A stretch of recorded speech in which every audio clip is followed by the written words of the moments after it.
Jordan, welcome to another episode of Dream Crushers. I'm your what host. We're calling it? Yeah. Okay. I'm your host, Dustin Bryson. You're the other host, Jordan Molaire. That's not how you pronounce It's my French. name. It's not French. How do you pronounce it? Molar Like the tooth? with an E, not an A. That's dumb. Were your ancestors dentists? No. Do you know how many times I've heard these jokes in my life? These aren't jokes. These are actual questions. I should have been a dentist. That would have been a better profession. I am. Wouldn't have to work with you. That's true. No, maybe you would. I would be your hygienist. Anyway. You ever seen the movie with the eating plant? Mario? Super Mario? No. I know the answer. Little Shop of Horrors. I knew it. Steve Martin. Yeah, I have seen it. Yeah. You should be a dentist. Yeah. But the Bill Murray scene where he's like, I really need a root canal. A long, slow root canal. Hey, some people like that kind of stuff. You get good drugs after a root canal. They are great. Anyway. It's called Percocet. Well, this is a show. Whatever. Listen, this is a show where we talk to you about business, you people at home. You. If you're just listening on Spotify right now, you should probably check it out on our YouTube channel because we are handsome. I knew you were going to say that. We are. There's nothing wrong with self-confidence as long as it's not 2006, cockiness. Best looking. Yep. Voted high school yearbook. 2000 never best looking. My wife, no, that's not true. Fun either. fact, my wife won second place in a beauty pageant, just like the Monopoly card. Really? Yeah. She always uses that on Two Truths and a Lie. Kim does not strike me as a beauty pageant kind of gal. She's an athlete. I know, but it was like when she was 2 or something. Oh. That doesn't count. It Every still 2-year-old's gorgeous. She's got a ribbon somewhere or something claiming it. That's definitely something you want to keep. I'm ashamed of you, Kim. Let me look at her when I talk to her. You are riding. She's not going to listen to this. You are riding on previous fame, and you're better than that. Okay. This is a podcast where we talk about business. We talk about failures. We talk about successes, highs and lows. But we have the beginning segment. We decided this is our only second episode. So we're trying to figure it out. We're feeling our way through, but learn the flow. Learn the flow. Yeah. Obviously the first thing I did was I went out and got myself, voted best looking guy to be on the podcast. You're the arm candy and the show. A long time ago. Well, age has not done me well. Hey, I'll tell you this right now. I'll be the judge of that. And I like what I see. But we talk about our company. We talk a little bit. This is the raw business version of these kinds of podcasts. There's a million out there, but the ones that I've heard and see of these guys who've written books and these gals who have run this, $100 million companies, that's not us. Should I tell you I'm writing a book? Sure. What's it about? That was the joke. Oh, but Tim Ferriss's and 4-hour whatever work week and all this stuff. And they write the book and then they blow up, and that's cool that that's their story, but it's not a lot of our stories. And so we wanted to have a podcast where, we talked about the kind of nitty and the gritty, the raw stuff, like the just getting by, the highs and the lows, and also, be honest. And the hope is that it helps you in your side hustle or in your startup.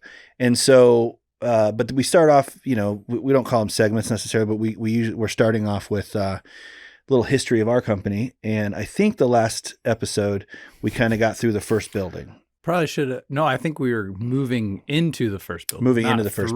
Yeah. We should probably recap real quick. Started in our basements, which is where we're sitting right now. Yes. And then we got a building in Frenchtown in St. Charles, Missouri. It's like the little old town, cool, edgy space. We started off beautiful space, high ceilings, exposed brick. And we leased it, and we had that building for 4 years, but we did a lot of stuff in there. We did a lot of business out of there. But one of the things that we found, at least that I thought, was like, why do we have this brick and mortar? It's a great place to come every day. It's creative. It's walkable to coffee shops and different things like that. But this is unnecessary overhead. I mean, it made me feel cool that we had a shingle hung out on a main street kind of space. But yeah, I mean, I think what it did for us was it legitimized the business at an early age. We weren't guys that were hustling out of their basements. We had a physical location, which proved there was money coming in and money going out. Sure. I agree. It legitimized us. And I think the goal of the business was different then than it is now. I think we were trying to have foot traffic and people in and buying our Public Art Company shirts and all that kind of stuff. True. Yeah, that's true. And I think you're right. I think the key takeaway from having a brick and mortar was early on like that was that it legitimized our business. We had an address that wasn't our house or a PO box, and it helped us to when we, had to have a meeting, which was very rare. Right. Because usually we'd go to clients for the meetings. We could invite them to our space. And obviously we took pictures inside that space and put them out on social media. It was part of our story, the story we were trying to tell. And it was an organic, real story. We also needed the space because we wanted to get the screen printing equipment out of your basement. Correct. Which we did. And that was one big reason for the space is that we had to put printing equipment somewhere and it couldn't be in your basement anymore. So we did that. It legitimized us. But again, I mean, we've been talking lately about like 5 years of renting and what does that do? We're at about 90 grand. We're going to say numbers on the show. We're at about $90,000, which in some cities, that's for 5 years. That's an incredible deal. Right. But here it's not too much, And so when you look at that overhead, and that's not just the rental that, the rents, the lease payments, that's internet, electric, heat, cooler, trash. all that stuff. Yep. Some people don't think about a lot of times when they look at just, does this cost to rent? I can afford that. Cool. And so, this is something that we did and it was beneficial in some ways, but also not in other ways. I mean, I would much rather be $90,000 deep into a mortgage, of a building. So if I could go back in time, Bill and Ted's Excellent Adventure style, and talk to us, a couple of Bateo boys, that's a plug for my coffee company. Then you would, BateoBoys.com with a Z, if you're listening. If we could go back in time and talk to ourselves, I mean, I would say would you say, hold off, don't rent until you can buy? Or would you say, no, go ahead and do it because this is going to be part of the story and you probably don't have the money to the 20 or 30% down? Yeah. I mean, we definitely didn't have the money 20 or 30% down. Yeah, it's hard. I mean, I think when we were looking for a building, my family at the same time was growing and we were looking to move. So we were going to have to move that screen printing equipment regardless, whether that was to our new house, which we bought the January after we moved, I think, or it was going to get moved regardless. So I think that was a big thing. But looking back, I mean, I would much rather would have saved all of that into having a asset of the business instead of forking it out, putting it into someone else's pockets. But the question is that we don't have a crystal ball. Would we have grown as fast as we did? Would we have gotten the caliber of clients that we got if we didn't have a building? And I don't know the answer to that. Yeah, I don't know the answer to that too. I mean, it's funny because what was it? September that we moved in of 2019. So we weren't in it very long before everything shut down and people couldn't come to our location anyway because of COVID. But we did come up with a workaround on that. Yeah, that's true. We'll talk about that later. Yeah. But yeah, I mean, I think the legitimacy of having a space for a small business is good.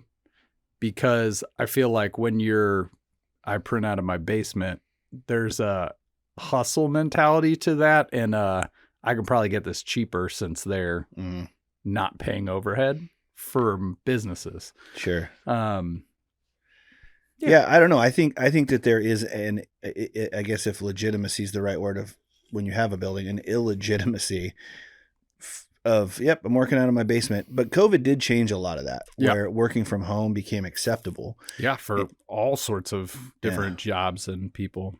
Yeah. So I think nowadays I think after COVID, it would have probably, it probably would have been accepted, but before it was a little bit kind of like cheesy, a little bit like, oh, you're not a real company. Right. And that's not true. Because what we offer did not require a building. Right. I mean, it comes out of our brains and onto iPads and out of cameras. And that's how we do what we do. If we had if we had a proper soundstage for video with, an LED wall, and that was a big part of our business, then you'd need a location, and the location would fund, your expenses. But in some way, the screen printing did do that, but we could have done it somewhere else. But we just didn't know where you were going to move into, right? And do we want to move it multiple times? And I know that this is in my basement, this little soundstage, and we do client work here. And my wife doesn't love it that it's in our house. Mm-hmm. She'd rather it not be here and people just show up. So there's give and take across the board. Well, how did we work around the COVID thing? So COVID came. We were probably not considered, essential workers, but there was only 2 of us. Right. And that was under whatever the rule was. Like, we could just go. It didn't matter. Yeah. Because there's only 2 of us. And so how did we work around? I think for the most part, you actually worked from home during COVID. I was the one that was in there because your wife had that autoimmune disease. Yeah. So you guys were a little bit more at the beginning. down. Yeah. But yeah, because my kids were going to school too, right, here at home. So what did we do, like, to help the community, to help our friends that were local business owners and stuff? Yeah. So part of Public is we had the mentality of like the pack mentality of our clients are part of the pack and we're going to look out for them. And so a lot of the people that we worked with, breweries, stuff like churches, people couldn't go to them. So we were like, coffee shops. We're like, how do we get people to spend money there? I mean, it was such a weird time of, ordering your 4-pack of craft beer to go and someone bringing it to your car and all sorts of weird stuff. So we came up with a kind of company, I guess. It was a company to like give back to local businesses, and we called that Local 636. The idea was we would design and we would print proud to be local, proud to be St. Charles local shirt, and we had all these blanks from all these print jobs, and we told people good leftovers. Yeah, leftovers. Come drive up to our shop, show us your receipt. If you spent $20, we'll give you a free shirt. Free t-shirt. If you spent $10, it'll cost you $10. Yep. And so that was kind of. But it had to be local. It had to be. It could not be a chain. In the 636 was what it had to be. It had to be small business, not Schnucks or something. You couldn't go to Walmart. Right. And so we actually moved the press from the back of the shop to the front of the shop. Yep, front door. And we had double doors. And so we'd open those double doors and we would sell these Local 636 shirts out of... We would print them. Well, we're printing them. We're not really selling them. We were live printing them. You pull up. Yep. You'd show us your receipt. They would keep their window up. They'd show us the receipt. Tell us the color shirt they wanted size. And the design they wanted and the size. We'd dig through the box, pick it out, print it for them, run it through the dryer. 2 minutes later, they'd have a literally hot, off the dryer, off the press T-shirt that we would hand them through their car window. Krispy Kreme. Yeah. It's like hot and fresh T-shirt ready to go. And so we would give them the shirt. We would throw it. They'd roll down the window. We'd throw them the shirt. Yeah. And then they would drive off happy. And some of them would stand outside and, kind of show their shirt off and put it on or whatever.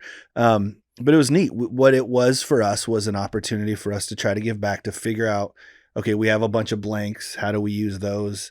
You know, they've already been paid for essentially, Yeah. for the most part. Like we've paid for them, or a client, and then there was extras because for whatever reason, if you run a print shop, you know there's just extra crap lying around everywhere. We used to order extras just in case something got printed wrong, or they came with a was hole in the garment or something like that. So we had tons of them. Yeah, we had boxes and boxes. And so this was a way for us to give back, to do some good if we could, and help some of our friends in our local pack. You know, and it was anybody. You didn't have to work with us to get the deal. And then that thing turned into its own thing, which after COVID or during COVID and then after, it turned into its own clothing line of shirts. That there's not, we live in the suburbs of St. Louis, and St. Louis has a number of, I'm proud to be a St. Louisian from the Lou, and apparel brands that sell those shirts. Nothing out in the burbs. And so we decided we were going to do that. And we did it for a while. And a podcast got started called Local 636. And from a friend of ours, he started a podcast and asked if he could call it that and be kind of conjoined in some way. We said, sure, we don't have a podcast, so do it. Like, let's be proud of where we're from. We eventually sold that company to him and his crew, and now they run it. And so you can go to local636.com. They're crushing it. I mean, tons and tons and tons of apparel. Sticker on tons of businesses. You see it on beer cans in the beer aisle. You see it on T-shirts all about. Yeah, so let's talk about the sticker. Events, all sorts of stuff. Yeah, the sticker. The idea behind the sticker was 30A. Right. So my family, we lived in that's where we live now. We lived in Panama City, Florida, and for a while, and 30A stickers, the highway called 30A is this highway. And you'll see these stickers are blue. They say 30, the 0 in 30 is a sun. It's a little yellow sun. And that's all it says. I think it says 38. If you've never seen one before, you will see them all the time now. It's so like the number 23. Their campaign early on was they were just going to give away like 1 million stickers or something. And I read about it and I was like, that's really smart. I co-owned a marketing company down in the area. And so I was like, that's really smart. So I just kind of kept it in the back of my head. Eventually we were going to do this. And I was like, let's just give away.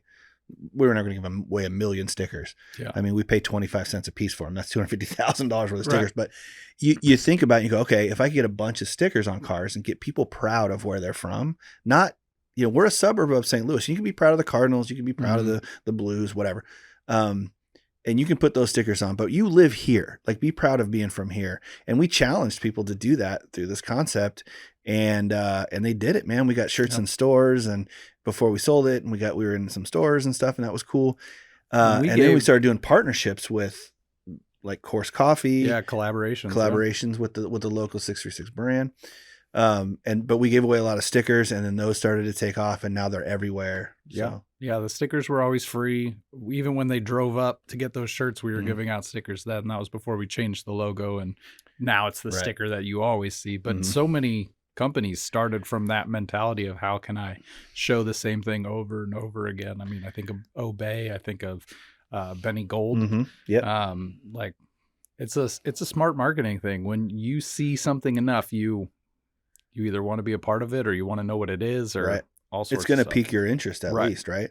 And so, and for us, it was cool because it was like a way for us to give back. But it was also, I'm always, no matter where I've lived, I've always been proud of the place I live. Whether that be like I live in Blanchette Park neighborhood of St. Charles, like. I'm proud of the Blanchette Park neighborhood. Yeah. You're the only one I've ever heard that says that. And I've not done anything to earn, we have a nice little park and I like it. But I just like living here. I like being from here, or being here. But I'm super proud of being from Seattle, Port Orchard, this suburb of there. I've just always been kind of ride or die from wherever I'm from. And I was surprised more people weren't proud of being. I mean, it's a very union city. Everybody clings to St. Louis, which we're not even part of the county. We're across the river. That's right. And so, it's just. Well, and the idea was like, let's be proud of this place. But we're also graphic designers and video guys and, filmmakers. And so let's use the skill sets that we have to make this thing happen. And it's so cool that it did. And it's still carrying on today. There are times where I wish we still owned it. But then there's also, it's just a lot of work, and they've put so much work into it, and they've done a great job, and they had energy and time we didn't have. So I'm really glad that it didn't just die. There's no part of me that Oh, This is it. when I see it, when I see people, and like, you and I always would be like seeing our shirts in the wild was a thing. Yeah. Now everywhere. Yeah, I see you them, do see 'em. but I only see local 636 shirts. I don't see Public Art Company shirts. Right. So being tied to that, I feel like, and the artwork that we did, I think would be a benefit. Yeah, for me, it was always, it's not the art style that comes easy to me. So it was always more effort than I wanted to put in. And it always was something that's like, we got to get this out. We got to get this out. We got to get this out. There was a deadline. And so there was a negative connotation to it. So, well, we didn't plan out very far. No, that was a big part of it. We've never planned out very far. Yeah. That's a whole podcast in itself. Yeah, that's true. Well, and we're getting better at that. I mean, by the time this podcast goes live, we're still a month out, and we're going to have 4 or 5 episodes. They're going to be already like scheduled and ready to go. The social media will be ready. So I think we'll have a logo by then. We already have one for the podcast. Oh, not for the podcast, but for us, we do. Yeah, for us. For the new logo that drops. If you want to see our new logo, you can go to publicartco.com. Have you put it on there? No, not till. Oh yeah, we're talking 1st. To future you. Yeah. So if it's after January 1st, 2024, that's when you can do it. So, I mean, we had a different topic today, but we've gone so long on this, but I think the takeaway is just like, think outside of the normal thing that your company does. If your company, if your side hustle is that you make really cool hand woven bracelets, that's what you do. And you go to farmers markets and you're selling them and they're beautiful and people are digging them. And you got an online presence and you're selling there. Like, is there something else you could do that uses that same skill set, yours in your hands, to do something for somebody else that could, it's just like Local 636 was definitely a marketing tool for us. And yet that wasn't the point. It wasn't the why. It wasn't why we started it, but it turned into something where people were not all over the place talking about Public Art Company. No, Public Art Company, Public Art. They weren't. They were, if we did a can design or if we did a commercial or a video for somebody, maybe they would mention us, right? But there's not a lot of, we're not Nike. We're not Supreme. So people aren't just rocking our stuff all the time. There's nothing I shouldn't say there's nothing behind it. There is definitely something behind it, but what's behind it is a creative agency. Right. There's a larger audience for something that's like local pride than there is. You already love where you're from. Tiny creative group. Right. Yeah. That's what I was trying to say. And I would say takeaway apart from that is just like, we've always had the mentality, high tide raises all ships. Like, we were trying to help our clients at a time when people weren't able to go to their establishment. I mean, the longer we've been in this, there's 2 type of business people, and there's those that are out for themselves and they'll step on anyone to get above, and those that are truly in the collaboration, let's work together to make something awesome and make something cool. Givers and takers. Yeah, givers and takers. And so we wanted to help out, and we used the skill sets that we had to do that, and it was successful. That's actually the conversation that we had. Yeah. We sat down and we're like, what do we do? Because we don't know. We don't have a crystal ball. We don't know what COVID is or what's going to happen. Right. And we said, well, and I came up with some ideas that were going to like cost us money and like be like, and you're like, well, why don't we just use what we already have? It was a really good statement and thought. And I'm like, well, what do we have? And you're like, well, we've got our creativity, our design abilities, thousands of dollars of blank t-shirts sitting in boxes, and a press that we're probably not going to be using that much because there's not a lot of events that people need t-shirts for. Right. So like, that was a really good idea on your part. And it didn't cost us anything. And COVID for us was helpful for our business. Yeah. And other people, it wasn't. Like, every brewery that we work with had to start canning because no one could go to the bar. So we got tons of label work. All the churches we were working with, no one could go to church. So they needed to be online. And so all of a sudden we had a ton of work. And so it was easy for us to set some time aside. It was like, how can we help these people that we're already working with? Yep. Yeah. I mean, we designed tons of labels and produced hundreds and hundreds of hours of church services on video. We were up to 9 a week at one point. That was crazy. Yeah. So, I mean, I think the idea here, obviously when you're doing your own, thing, maybe you're doing a side hustle, maybe it's your full-time thing. I mean, caring about your neighbors and being ride or die will never hurt you. Yeah. I feel like it's okay when someone's trying to take advantage of you, when they don't like your pricing or whatever. I think it's okay just to not work with that client. We've got a lot of those stories too where we held on too long because we thought we needed the money. Or we over delivered and then they expect that every single time and then they get mad when they don't get it, or when you actually stand up and say, actually I've been doing more and I need more money. And then they're like, what? Yeah, we're going to talk about that next episode. Yeah. Over promising and over delivering is going to be what we talk about next episode. But I feel like we dropped some knowledge bombs, dude. I'm pretty sure people are going to be millionaires after this. You're welcome. I don't agree. Until next time, keep slanging that stash. Crushing those dreams. Until next time, keep crushing your dreams.